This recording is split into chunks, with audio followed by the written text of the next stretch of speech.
புரட்சி தலைவர் எம்ஜிஆர்,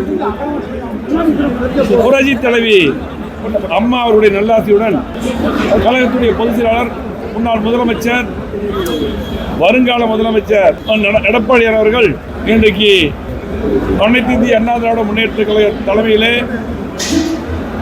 வெற்றிகரமாக கூட்டணி அமைத்து இன்றைக்கு வேட்பாளர்களை அறிவித்து எங்களது கோவை மாவட்டத்திலே முழுமையாக அதிமுக போட்டியிடக்கூடிய வேட்பாளரை அறிவித்துள்ளார்கள். அதே போல நீலகிரி, திருப்பூர் மாவட்டத்திலும் தமிழ்நாடு முழுவதும் சென்னை தவிர சில வேட்பாளர்களும் மீதியெல்லாம் அறிவித்து விட்டார்கள். கூட்டணி கட்சிகளுக்கும் தொகுதியில் ஒதுக்கீடு செய்து அந்த தொகுதிகளுக்கும் வெற்றி வேட்பாளர்களை கூட்டணி கட்சிகள் அறிவிக்கிறது.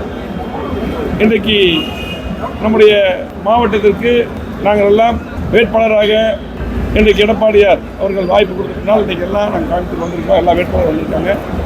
ஆகவே கோவை மாவட்டத்தை பொறுத்தளவுக்கு என்றைக்குமே அதிமுக கோட்டை.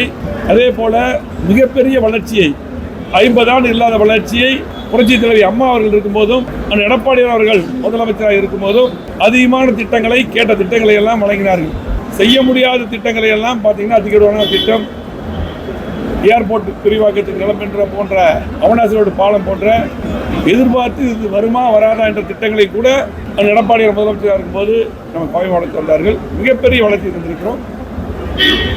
கடந்த 5 ஆண்டு காலமாக எந்த திட்டமும் இங்கே திமுக ஆட்சியில் வரவில்லை. ஆகவே கண்டிப்பாக அதிமுக ஆட்சி எடப்பாடியார் தலைமையிலே வருவது உறுதி.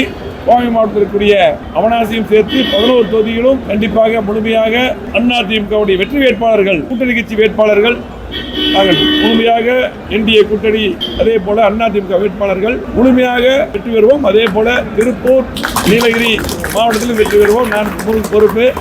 தமிழ்நாடு முழுவதும் கிட்டத்தட்ட 210 தொகுதிகளை வென்று அந்த எடப்பாடியார் அவர்கள் முதலமைச்சராக வருவார்கள். இன்றைக்கு பார்த்தீங்கன்னா கோவை மாவட்ட மக்களுக்கு அத்தனை பேருக்கு தெரியும் 5 வருடத்துக்கு முன்னால் எவ்வளவு திட்டங்கள் நடந்தது, இன்றைக்கு எதுவும் நடக்கவில்லை. அதே போல் பார்த்தீங்கன்னா இன்றைக்கு எங்கே பார்த்தாலும் பாலியல் பலாத்காரம், பெண்களுக்கு பாதுகாப்பு இல்லை.